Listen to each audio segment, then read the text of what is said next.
Boa noite a todos. Estamos de volta com o nosso podcast Explorando a Psicanálise.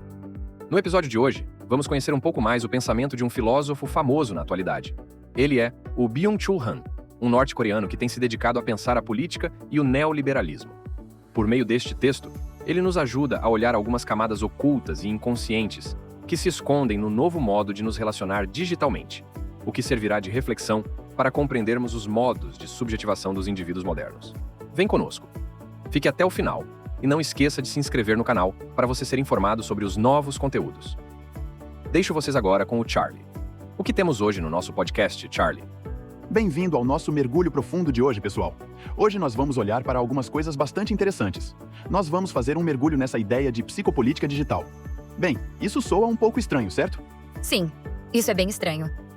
Hoje, nós vamos falar sobre o filósofo Byung-Chul Han e de seu livro Psicopolítica, para ver como a liberdade, a coisa que todos pensamos que temos e amamos, pode vir a ser algo, bem, muito menos livre no nosso mundo superdigital. Sim, claro. Esse é um conceito fascinante. E eu acho que o que é realmente interessante sobre a abordagem de Byung-Chul Han é que ele não vem e diz que a tecnologia é o cara ruim. Ele está mais interessado em como nos relacionamos com a tecnologia, particularmente dentro do sistema político-econômico como o neoliberalismo. E como isso pode criar novas formas de controle que nós não conseguimos nem perceber que estão acontecendo. Então, vamos falar disso. É como se o nosso amor por todas as coisas digitais pudesse ser um pouco como um cavalo de Troia? Sim, eu acho que é uma boa maneira de introduzir isso. Ele começa com uma ideia realmente empolgante. Ele diz: hoje nós acreditamos que não somos sujeitos submissos, mas sim projetos livres. E ele está basicamente dizendo que antes nos víamos como estando sob a autoridade de alguém, para depois pensar que nós somos aqueles que têm o controle, que nós estamos dirigindo nossas próprias vidas. Mas aqui está a pegadinha.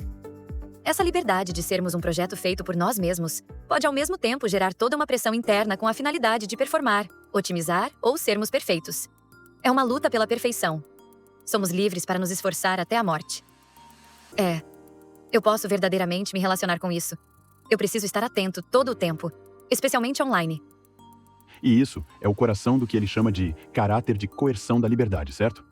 Então, por um lado, você tem a liberdade. Ela não deveria ser o oposto de ser forçado a fazer algo? Mas Han argumenta que em nosso sistema atual, todas as coisas às quais nos associamos de forma livre, nossas emoções, nosso desejo pelos jogos e até mesmo nossas interações comunicativas, tudo isso está sendo conectado em favor do jogo econômico. É uma pressão esquisita para sermos mais produtivos e mais interconectados. Mais visível, certo? Mais visível, exatamente. E isso tem um custo. Você falou do neoliberalismo. Para aqueles de nós que não têm um conhecimento de economia, você pode explicar o que vem a ser isto? Sim, é claro. O neoliberalismo, em termos simples, é um sistema econômico que realmente enfatiza os mercados livres, a privatização e a responsabilidade individual. E você sabe, muitas vezes ele promove essa ideia de que nós somos todos como empreendedores individuais, responsáveis pelo nosso próprio sucesso. Certo. É como a cultura de luta e sobre os esteroides que prometem sucesso, não é? Sim, você poderia dizer isso. E o argumento inteligente de Han é que o neoliberalismo explora o nosso desejo de liberdade para fazer dinheiro. Ele até tem essa metáfora realmente impressionante para levar a esse ponto. Ele diz que o indivíduo é assim reduzido para o órgão genital do capital. Uau, entendi. Isso é bastante complexo. Então ele está basicamente dizendo que, sob o neoliberalismo, nós somos todos apenas pólens nesta máquina projetada para se reproduzir e gerar lucro, certo? Sim, essencialmente. Nós somos encorajados a nos focar em sucesso individual. Mas essa perseguição constante de interesse em si mesmo realmente beneficia o sistema como um todo. Muitas vezes, às custas do bem-estar individual. Pense na mídia social. Você é encorajado a se expressar, a construir sua própria marca pessoal. Mas todos esses likes, seguidores, comentários, eles normalmente geram lucro para mais alguém. Trabalhamos para uma máquina que está acima de nós. Isso mesmo. Então, é como se a nossa criatividade estivesse sendo encaixada na engrenagem do jogo econômico. Certo. Mesmo que pensemos que estamos fazendo todas essas escolhas livres online, na verdade, estamos apenas alimentando esse sistema que está profetizando nossos desejos e nossos dados. Sim, esse é o coração do argumento de Han. É essa forma de coerção esquisita onde nos sentimos livres, mas na verdade estamos sendo dirigidos em direções muito específicas. O que nos leva ao que ele chama de panóptico digital. Exatamente. Essa ideia de que aqueles prisioneiros estavam sendo assistidos e monitorados online. Sim, vamos lá. O Panopticon foi originalmente um projeto de prisão criado pelo filósofo e jurista Jeremy Bentham, no século XVIII. O panóptico original era um projeto arquitetônico de prisão circular, onde um vigilante central poderia observar todos os prisioneiros sem que eles soubessem se estavam sendo observados ou não. Michel Foucault, posteriormente, usou este conceito em Vigiar e Punir, em 1965, para analisar mecanismos de poder e vigilância na sociedade. O termo panóptico digital foi popularizado por Byung-Chul Han para descrever a vigilância contemporânea através das tecnologias digitais. Segundo Han, o panóptico digital é ainda mais eficiente que o original porque é invisível, opera continuamente, as pessoas participam voluntariamente, dados são coletados continuamente, a sedução é o fator coercitivo, há uma exposição voluntária das pessoas, e a vigilância é descentralizada. A principal diferença é que, enquanto o panóptico tradicional era baseado na vigilância coercitiva, o panóptico digital funciona através da participação voluntária dos usuários que compartilham suas informações livremente. E foi essa a ideia. Os prisioneiros podiam ser vistos a qualquer momento, mas eles nunca sabiam se eles estavam sendo observados. Então, isso criou essa sensação constante de ser monitorado, o que levou à disciplina e à conformidade. Então, você está dizendo que a mídia social é como uma prisão digital, um panóptico digital? Bem, não exatamente. Eu acho que a diferença-chave com o panóptico digital é que nós estamos participando ativamente da nossa própria vigilância. Nós disponibilizamos informações sobre nós mesmos online, e esses dados são usados para criar esses perfis muito detalhados, que podem ser usados para julgar e até mesmo manipular o nosso comportamento. É como aquelas lojas que traçam seus hábitos de compras com cartões de crédito. Mas é em uma escala massiva com cada clique que você faz, certo? Exatamente. É menos assustador quando se pensa assim, não é? Isso mesmo. E isso se liga ao paradoxo da coerção da liberdade. Porque a nossa autoexposição voluntária está afetando o sistema de controle. Quanto mais compartilhamos, mais previsível nos tornamos. E fica mais fácil para as corporações e governos nos empurrar em certas direções. Então, isso faz você se perguntar se estamos negociando nossa privacidade por uma ilusão de liberdade. Certo, estamos voluntariamente entrando nesta caixa digital, mas a pergunta é: estamos atentos ao que estamos fazendo? Sim, e esse é o ponto-chave que Han levanta. Ele argumenta que essa demanda por transparência, a ideia de que tudo deveria ser aberto e acessível, pode, na verdade, ser um tiro que saiu pela culatra, ou seja, pode atingir a nós mesmos. Ok, eu não tenho certeza de que eu concordo com isso. Como a transparência pode impedir debates? Ele argumenta que a transparência força tudo para fora, certo? Então cria um fluxo constante de informação. Mas isso pode levar a uma fragilidade da comunicação, onde ideias complexas são reduzidas a batidas de sons, slogans, e quando tudo está aberto, pode ser mais difícil expressar opiniões impopulares ou desafiar o status quo. Porque você tem medo de ser cancelado ou enfrentar o backlash. Então, ao invés de promover um diálogo aberto, esse impulso pela transparência pode gerar mais conformidade e autocensura, certo? Exatamente. Mas isso é uma ideia bastante contraintuitiva. É sim, com certeza. Mas pense nisso. Em uma cultura em que tudo está constantemente sendo escrutinado, julgado, é natural evitar dizer qualquer coisa que pode ser percebida como ofensiva ou controversa. Então, isso cria esse efeito tensivo sobre a fala livre. As pessoas são menos prováveis a expressar opiniões contrárias. Exatamente. É quase como se estivéssemos criando uma democracia de espectadores, onde todo mundo está assistindo e comentando sobre o show, mas ninguém está participando de forma significativa. Sim, exatamente. E isso vai de volta à crítica de Hans sobre o neoliberalismo. Ele vê essa obsessão com a transparência como outro jeito para o sistema exercer controle. Ao nos mantermos nesse estado constante de autoconsciência, de autovigilância, fica mais difícil focar em ação coletiva ou desafiar as estruturas subjetivas de poder. Certo. Então, como isso tudo se conecta com a ideia de psicopolítica digital? Essa ideia de que a tecnologia pode ser usada para controlar nossos pensamentos e comportamentos? Bem, Han argumenta que a psicopolítica digital leva esse controle a um novo nível. Não é só sobre monitorar nosso comportamento. É sobre influenciar nossa vontade, formar nossos desejos, até mesmo manipular nossas emoções. Estamos falando de controle mental aqui? Bem, não é tão dramático quanto uma ficção de ciência, mas é baseada no mesmo princípio. A psicopolítica digital usa dados e algoritmos grandes para predicar e manipular o comportamento humano em uma escala massiva. E cada clique, cada termo de pesquisa que você entra, contribui a esse vasto pool de dados que podem ser usados para criar esses perfis incrivelmente detalhados de sua personalidade, suas preferências e até mesmo suas vulnerabilidades. Então, é como aquelas adesões adquiridas que te seguem pela internet, mas com mais riscos. Exatamente. Pense em como algoritmos podem influenciar o que você vê nas mídias sociais, os artigos de notícias que você lê, até mesmo com quem você se conecta.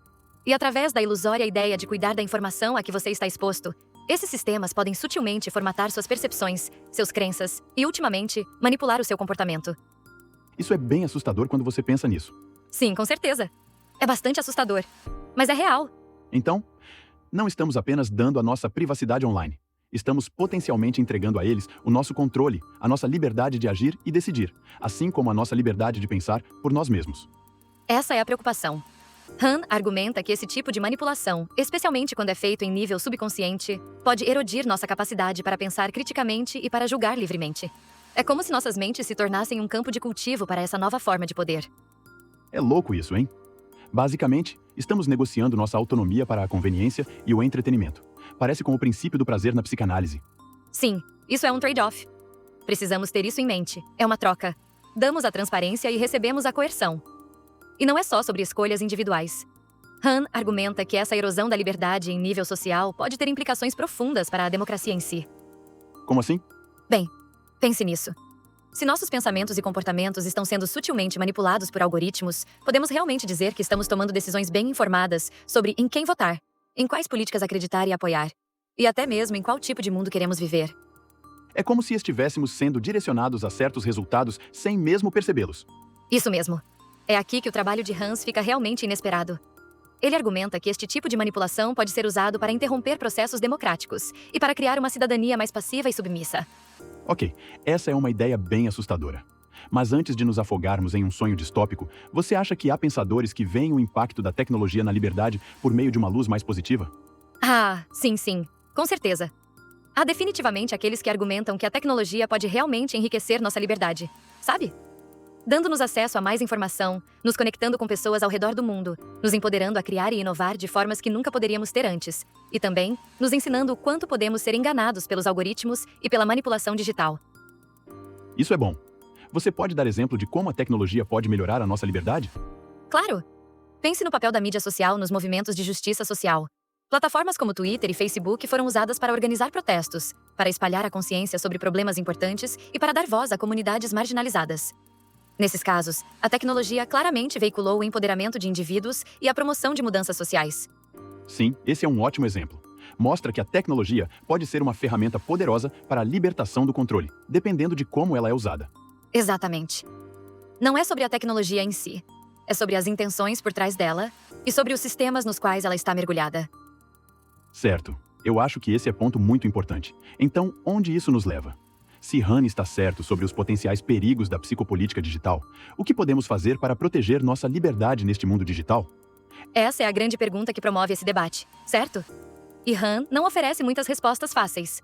Mas ele sugere que o primeiro passo crucial é cultivar a consciência crítica. Temos que começar a questionar concepções que aceitamos sobre a liberdade, sobre o progresso e sobre o papel da tecnologia em nossas vidas. Então, é sobre dar um passo para trás e realmente examinar nossa relação com a tecnologia, certo? Não só aceitá-la como inofensiva. Exatamente. É sobre nos tornarmos mais conscientes de como a tecnologia é usada para nos influenciar, tanto individualmente quanto coletivamente. É sobre reconhecer os modos mais sutis em que nossos pensamentos e comportamentos são formados e fazer escolhas deliberadas e bem pensadas sobre como queremos viver nossas vidas. É como se tivéssemos que desenvolver um plano de desintoxicação digital para nossas mentes. Desbloquear o constante fluxo de informação e reclamar a propriedade do nosso espaço mental. Sim, eu acho que o detox digital é uma boa analogia, mas não é apenas sobre desbloquear completamente, certo? É mais sobre desenvolver uma relação mais crítica e reflexiva com a tecnologia. É sobre demarcar fronteiras, priorizar nosso bem-estar e usar a tecnologia de uma forma que nos empodere, ao invés de nos deixar ser controlados por ela. Então, ao invés de navegar através da mídia social por horas, nós podemos escolher limitar o nosso tempo de tela, ou usar a tecnologia para se conectar com pessoas e ideias que realmente nos inspiram e que promovam nossa liberdade. É sobre ser mais criterioso com nossas interações digitais. Exatamente. É sobre mudar nosso pensamento de consumo passivo para um de engajamento ativo. Então, ao invés de simplesmente aceitar os termos e condições do mundo digital como eles são, precisamos começar a nos perguntar como esses termos são construídos e a quais interesses eles servem. Isso é bom demais. Precisamos, então, nos tornar mais conscientes das dinâmicas de poder que imperam atualmente no mundo digital e entender como os algoritmos estão influenciando e formatando nossas experiências online, certo? É sobre como os dados são coletados e usados e sobre como nossa atenção é transformada em renda para quem nos manipula. É sobre como perdemos nosso tempo e dinheiro para enriquecer quem nos captura. Nossa, isso me lembrou a Síndrome de Estocolmo. Que horror! Exatamente, sim. Esse é o ponto. Uma vez que entendermos os mecanismos, poderemos fazer escolhas mais informadas sobre como nos engajamos com a tecnologia. Poderemos escolher apoiar plataformas e empresas que se alinhem com nossos valores. E poderemos exigir maior transparência e responsabilidade de quem detém o poder no espaço digital. É, isso aí. Parece que precisamos desenvolver um novo tipo de crítica digital, uma série de habilidades e estratégias para navegar no mundo digital de uma forma que ganhemos poder pessoal, ao invés de darmos o poder para os outros escolherem o que devemos ver. Certo? Eu acho que é uma maneira brilhante de colocar isso. A crítica digital é essencial para reclamar nossa liberdade nesse mundo virtual, porque nos permite entender a língua, os códigos, as estruturas de poder que formam nossas experiências online. É sobre reconhecer os modos sutis em que estamos sendo influenciados e desenvolver as habilidades de pensamento crítico para resistir à manipulação e conservar e ampliar nossa autonomia. Então, não é só sobre ações individuais, mas também sobre criação de uma consciência crítica coletiva e a promoção de mudanças sistêmicas. Se o suficiente for começar a exigir outro tipo de mundo digital, um mundo que priorize o bem-estar humano e os valores democráticos sobre ganho e controle, talvez possamos mudar o balanço do poder. Essa é a esperança. É um grande desafio, mas eu acredito que é um movimento para o qual vale a pena se esforçar. O mundo digital é uma criação humana, e nós temos o poder de formatá-lo de forma que ele possa refletir nossos valores e anseios éticos. Isso me lembra de algo que você mencionou antes sobre a analogia de Han, sobre o endividamento. Você pode me lembrar do que foi isso? Sim, a analogia do endividamento é poderosa, porque fala sobre esse sentido de ser constantemente obrigado a sempre devolver algo. Seja aos nossos empregados, aos nossos credores, ou até mesmo aos algoritmos que ditam nossas vidas online. É uma sociedade do endividamento onde as pessoas são constantemente pressionadas a estar em dívida, não apenas financeiramente, mas também psicologicamente e moralmente. É como se estivéssemos no estágio do treinamento. Sim, Constantemente lutando, mas nunca conseguindo passar para a próxima fase e ir em frente. exatamente. E a tecnologia tem papel importante nisso.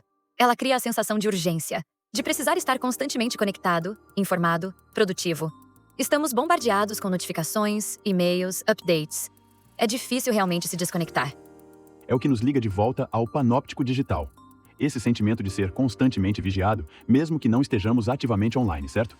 Então, ele está dizendo que nossa relação com a tecnologia é uma forma de débito que limita nossa liberdade. Esse é o paralelo provocativo que Han está desenhando. Ele está argumentando que esse sentimento de estar sempre em débito, de sermos devedores, ou como se diz no inglês, indebtedness, de nunca ser capaz de escapar completamente das demandas do sistema, é uma característica fundamental da vida sob o capitalismo. E essa dívida, como Han sugeriu, toma todo o nosso bem-estar mental e emocional, certo? Totalmente, sim. Ela cria um estado constante de ansiedade, pressão, insegurança, o que pode causar insatisfação e frustração. Então, se estamos nos sentindo presos nesse ciclo de endividamento digital, qual é a saída? Como podemos nos libertar e reaver a nossa liberdade? Sim, essa é a pergunta de $1 milhão, não é? Han não oferece soluções simples, mas ele sugere que o primeiro passo crucial é cultivar a consciência crítica. Temos que começar a questionar as concepções que acreditamos ser sobre a liberdade, sobre o progresso e sobre o papel da tecnologia em nossas vidas, mas que podem trazer nelas uma armadilha para a nossa liberdade. Então, é sobre dar um passo para trás e realmente examinar nossa relação com a tecnologia, não apenas aceitá-la como inofensiva? Precisamente, é sobre mudar nosso pensamento de consumo passivo para o engajamento ativo.